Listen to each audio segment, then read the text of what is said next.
That video takes you back to last summer, the devastation we saw on the coast as a result of Dorian. Right, and I think back just a year and a half ago, not even that, to Hurricane Florence. We think back to Matthew, those billion-dollar disasters, much more common in the 2010s than they were in the 2000s, the decade before, even once you adjust for inflation. What we've had around here over the past couple weeks is just a lot of warm air. Even the coolest days have been above average. The coolest days we've seen since before Christmas were Sunday, when the high temperature was a degree above normal, and yesterday, when the high temperature was a degree above normal. We're going to be way above normal for at least the next week, so this stretch is going to continue. Today's going to be the 18th day with an above average high temperature in the triangle. Starting off above average, 39 degrees in Chapel Hill with increasing clouds overhead. You can see that layer of clouds over Keenan Memorial Stadium. That's helping to keep at least a little bit of warmth near ground level, but it's still jacket weather as you're heading out the door. 40 degrees on the nose right now from NC State's campus. A little bit of moonlight still filtering through those clouds. It's going to be the same thing once the sun comes up in a couple of hours, but gradually the clouds are going to thicken throughout the day, but our rain chances are going to stay low. Let's check out temperatures area-wide. 30s and 40s, mostly in the 30s, but 41 degrees in Raleigh, 43 degrees in Rayford now, also 40 in Sadler City and Irwin, 41 degrees in Clinton, everybody else in the 30s. 38 degrees in Durham, 39 in Fayetteville, and the cold spot right at freezing in Roanoke Rapids at 32 degrees.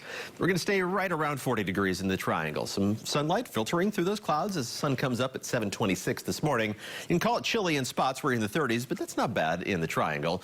We're going to warm up to the upper half of the 50s by noon. The winds shifting, and exactly when those winds shift determines how fast our temperatures are going to warm up and where we'll end up for those highs this afternoon. We're going to be above average. We know that. It's just a matter of how far above average. Forecasting a high about a dozen degrees above normal into the low 60s, but if those winds shift from the southeast to the south, which doesn't sound like a big difference, but it does have an impact on our temperatures. If it happens faster, we could make the mid-60s in the triangle. Once that warm air is here, it's going to stick around, still around 60 degrees by 6 o'clock this evening with mostly cloudy skies overhead.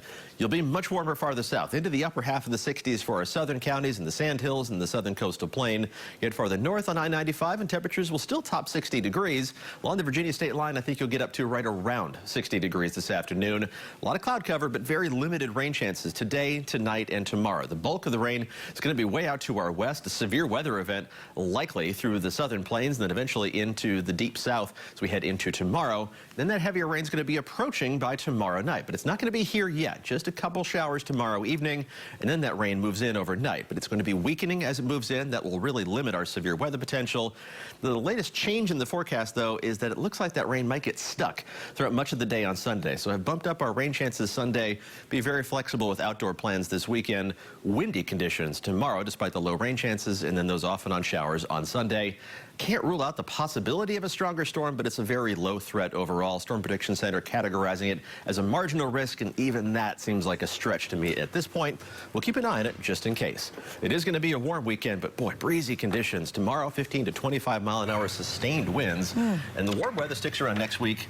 So does the wet weather. If we're going to get some dry days, I think Thursday and Friday are the best chance, but too much noise in the long-range data to be certain of a dry forecast this far in advance. All right, yeah, 72 degrees. In January. If you like warm, you're getting it. Yeah, you're also going to have to hang on to your hat and everything else. Exactly. All right, Paul, thanks for